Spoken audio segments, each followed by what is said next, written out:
Still shocked by the scale of the tragedy, South Korea is now a nation in mourning. Memorial altars have been set up in cities across the country as people line up quietly and patiently to pay their respects. I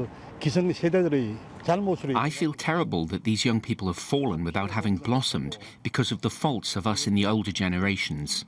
As a father of a child, it hurts my heart so much. If there is a festival like this again, I believe things will be done appropriately, so something like this is not repeated. Among those grieving, a grandfather who lost 2 grandchildren in the tragedy. They both went.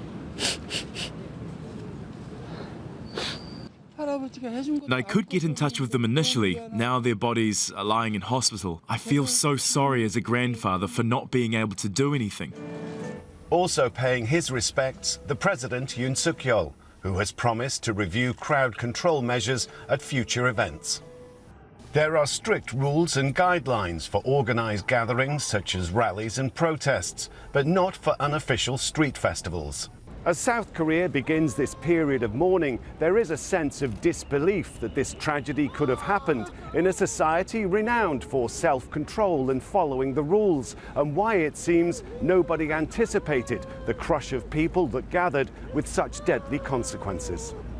At a briefing from the government's emergency response team, reporters repeatedly asked why more police were not on duty to handle crowd control instead of tackling crime.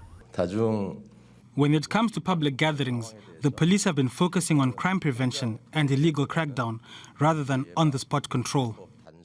The government has also announced financial support to help families pay for the many funerals that will take place in the coming days, as well as medical expenses for the scores who were injured.